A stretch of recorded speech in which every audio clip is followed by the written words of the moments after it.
All right, here we are at Virtual Sundance 2022. My name is John Wildman. I'm the editor-in-chief for filmsgonewild.com, joined by the Bitch Talk podcast twosome of Erin Lim and Angela Tabora.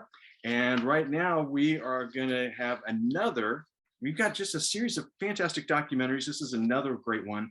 Free Chol Soo is the title of the documentary. And we have the directing team behind that, Julie Ha and Eugene. Welcome to the show. Thank you for having us. It's great to be here. Okay, now and I always wonder if when we have two directors, if you guys did like a rock paper scissors to decide who's going to take these kind of jobs. But one of you, we want you to describe the film to our audience who has not seen it as yet. So who's going to take the honors to tell us about Free Chol Soo?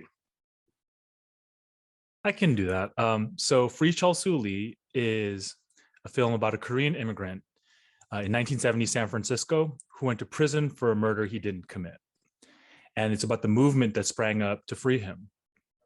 He would be in prison for 10 years before they were able to get him out.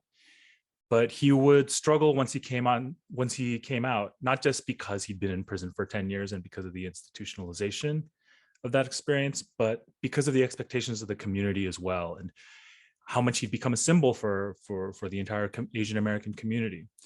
And so our film explores that relationship between the man and the movement he inspired, and also explores the question of just what happens to the man after the movement is done. Yeah, and Ange and I live in San Francisco, and it was great to see all that archival footage. But I wanted to know about the choice of the narrator and the narration throughout the film. If either one of you can talk about who this person is and why you both made that choice. Sure. His name is Sebastian Yoon. And I'm sure you'll agree that he does a beautiful job and brings such an emotional authenticity. He's not a professional actor. Our brilliant producer, Soo Kim, is the one who discovered Sebastian. She went to an event for a documentary series called College Behind Bars. And that follows incarcerated men and women who take part in a program that allows them to attend college classes and earn their degrees while incarcerated. And Sebastian was one of the people featured in that series. And so he was on a panel at that event speaking, and Sue was just really moved so much by his honesty, his openness. And then she just sort of had this instinct that he could be the voice of Chol Soo. And so she told us about him, and we reached out, and he responded quite quickly, that he was interested. And then we sent him a copy of Chol Soo's published memoir, and he read it, and he said he just could identify so much with Chol Soo's story. And he came on board and just really embraced the process and the role, even though I'm sure it was very hard for him to revisit some of the trauma from his own incarceration. But he said he really wanted to advocate so strongly to make sure that people could understand what Chol Soo went through, because it's so easy for all of us to judge, like, why did this guy, after he had a whole movement of people working, for him for years to free him, and then why did he mess up so much after his release?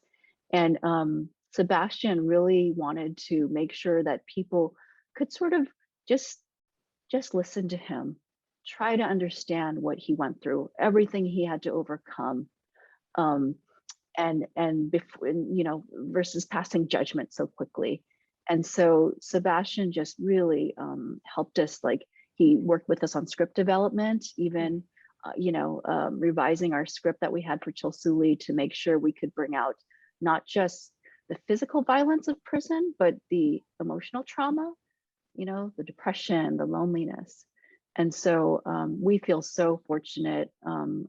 I thank Sue all the time just for having this amazing idea and connecting us with him, because we felt like finally when he came on, Eugene and I could have sort of that security of knowing like, okay, as hard as we've worked to make sure Chol Soo's voice comes through, this was sort of that final missing piece that we needed to feel like we could do it.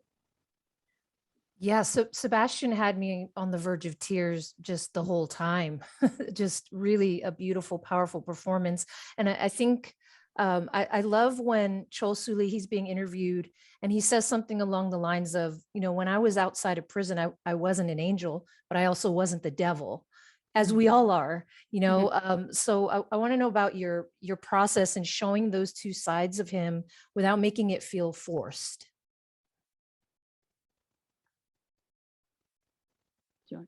Yeah, I mean, that's a great question, because it really was a difficult balance that we had to navigate. There was just all this material that was really quite intimate of Chol Soo Lee, of phone calls that he had had with the reporter that we used later in the film. There's of course that video footage, and then there's the memoir, and the memoir is hundreds of pages long. So how do you emphasize something that makes him feel like a coherent character? I really just have to give credit to our editing team. They were just so amazing in terms of helping craft a coherent picture of who he was. That Aldo Velasco, Jean Chan, our co-editor, Anita Yu, it just really was so. In the earlier versions, it was really hard to get a bead on Chol Soo, if I'm being honest. And it was because there was just so much material from so many places, but they just really winnowed it down until we really got a sense of who he was. And I think I just can't thank them enough for the job they did. You know, I love asking the question when we have directing tandems of who did what exactly, and you know who was responsible for what. And in the case of the two of you, here we got what, Eugene, this is your first film, and Julie, your first documentary, correct? So now we have two filmmakers that are either new to the form, or just new to it completely, who are now teaming up. And so tell us about how you sorted things out between you throughout the course of filming. I'm from a journalism background, print journalism. And so I've never worked on a film at all before, but Eugene has actually, at least he's worked on documentary films before, so he had some experience to draw from. For me, it was completely new. And I think it was good that I was completely naive about how hard it would be, because otherwise maybe I would have said no, I better not do this. Yes. Yes. It took us 6 years, as you probably heard. It took us 6 years to make this film, but I just really, I know we worked our hearts out. I think in terms of like at least being able to rely on like the things that were familiar to me were like story research, reporting, and things like that. But like as Eugene was saying, it's like I like to talk about also like the fact that this was not like a solo or a duo. This was actually like a chorus of people, just like the movement. You can't just cite one person or two people. It was like the whole movement that made it successful. And I feel like we've mimicked the movement. It took us 6 years to make this film, and it was like because so many people came in and like the story moved them so much that they were willing to like put their all into it, that they put their passion and their creativity, and that's why we were able to complete the film that we did.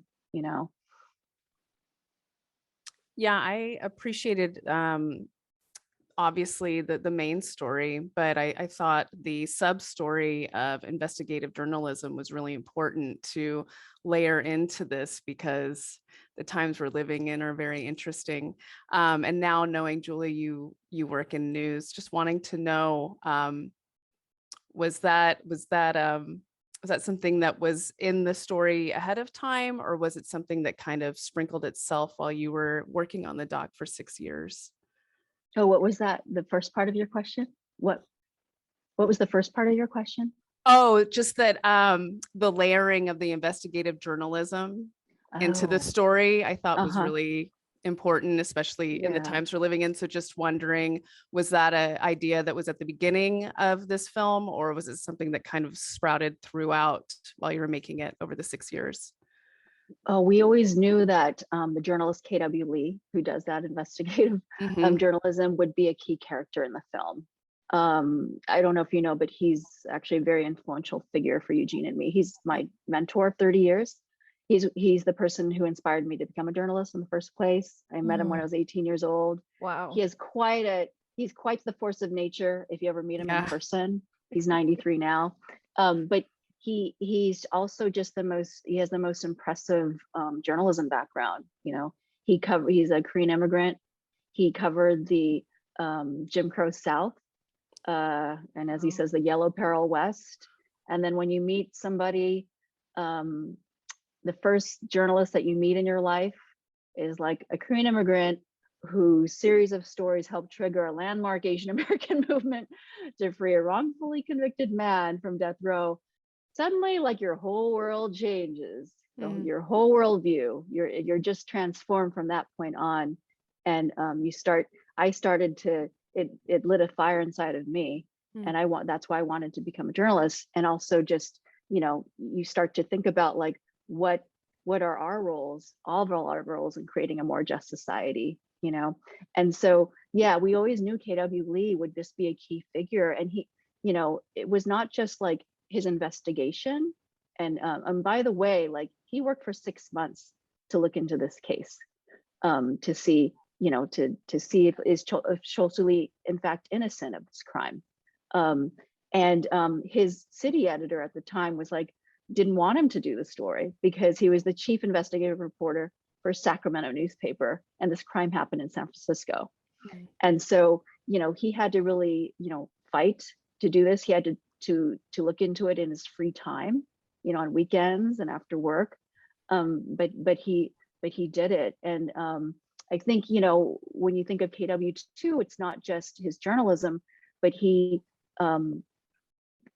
Chol Soo actually, like, aroused something inside himself. He says he sort of, like, brought out his latent Korean identity, because KW had just worked in mainstream newspapers all his life, and there weren't that many Koreans that he would come into contact with, other Korean immigrants. So he felt an immediate bond with Chol Soo. And so they had a very intimate relationship beyond just reporter and subject. He became sort of almost like a father figure. So we just knew that relationship had to be, it's just something that foregrounded the film. Yeah, can you tell me everything about American civil rights attorney Tony Serra, because he is just such a character. And I feel like not only for Chol Soo's case, but also for this film, he just brings a pop of energy that kind of ignites something. Did you ever see that film, True Believer? That's what I was going to ask. No. Well, that was the film that was made in the years following the Chol Soo Lee case, and it was a case that actually focused on Tony Serra as the main character, played by James L. Woods. And the film did not highlight the importance of the Asian American community. It did not include really the movement in any way, and KW certainly wasn't in the film as well. Mm. So I mean, Tony Serra is an incredible figure, but the thing that he said that struck me was that he's a surgeon. He comes in and does his job, and he goes from case to case and does his job. And so that was the extent of his involvement with the case. I mean, he's an incredible presence in the courtroom, clearly, and we're thrilled that we were able to get some of that into the film. But what we're happy about with our film right now is that we're able to sort of elevate the contributions of people like KW, of the community, and just sort of create this much more holistic and capacious portrait of what that moment in time was really like. Well, again, one of the remarkable things about the film to me is that, as you're watching, you're going, well, this case has been, remarkably solved. So I guess we're going to, we're done now. And there's so much more that goes on. And I think that that's to your credit, to both of you, that you're able to, interweave something, that brings in elements. Like, to me, it reminded me a lot of like the Rodney King thing, in fact, of, again, this person has to be an advocate. Are they prepared to be an advocate? Are they equipped? And, and that goes so far beyond just the simple dramatic nature of, of getting someone who's wrongfully incarcerated out. There's just a lot to chew on with the film. Congratulations on it. Again, the film title is Free Chol Soo Lee. We've been talking to the directors, Julie Ha and Eugene Lee. The film is screening at Virtual Sundance 2022. Thank you both for being with us. Thank you Thank you so so much for much. having us.